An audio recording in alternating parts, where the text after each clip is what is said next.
صحیح بخاری حدیث نمبر 191۔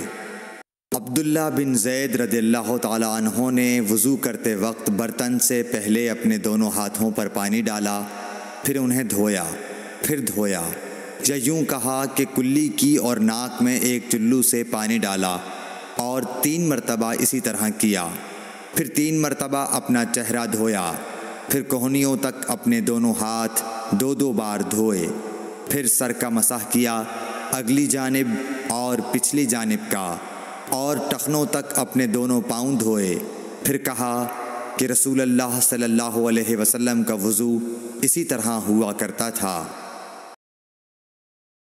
صحیح بخاری حدیث نمبر 192۔ عبداللہ بن زید رضی اللہ تعالی عنہ سے رسول کریم صلی اللہ علیہ وسلم کے وضو کے بارے میں پوچھا تو عبداللہ بن زید رضی اللہ عنہ نے پانی کا ایک طشت منگوایا، پھر ان لوگوں کے دکھانے کے لیے وضو شروع کیا۔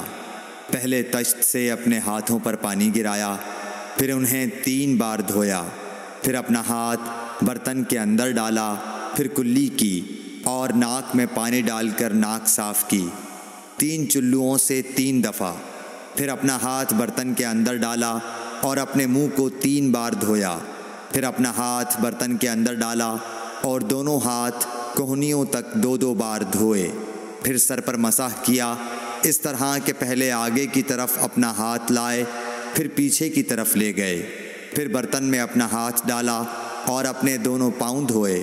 دوسری روایت میں ہم سے موسیٰ نے ان سے وہیب نے بیان کیا کہ آپ نے سر کا مسح 1 دفعہ کیا۔ صحیح بخاری حدیث نمبر 193۔ رسول کریم صلی اللہ علیہ وسلم کے زمانے میں عورت اور مرد سب ایک ساتھ ایک ہی برتن سے وضو کیا کرتے تھے، یعنی وہ مرد اور عورتیں جو ایک دوسرے کے محرم ہوتے۔ صحیح بخاری حدیث نمبر 194۔ حضرت جابر رضی اللہ تعالی عنہ کہتے تھے کہ رسول کریم صلی اللہ علیہ وسلم میری مزاج پرسی کے لیے تشریف لائے۔ میں بیمار تھا، ایسا کہ مجھے ہوش تک نہیں تھا۔ آپ نے وضو کیا اور اپنے وضو کا پانی مجھ پر چھڑکا تو مجھے ہوش آ گیا۔ میں نے عرض کیا، یا رسول اللہ، میرا وارث کون ہوگا؟ میرا تو صرف ایک کلالہ وارث ہے۔ اس پر آیت میراث نازل ہوئی۔ صحیح بخاری حدیث نمبر 195۔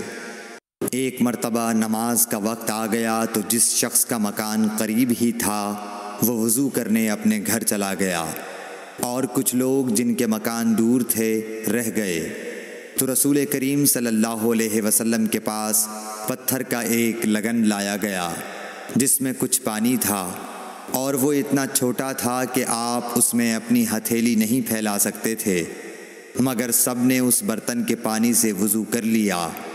ہم نے حضرت انس رضی اللہ عنہ سے پوچھا کہ تم کتنے نفر تھے؟ کہا 80 سے کچھ زیادہ ہی تھے۔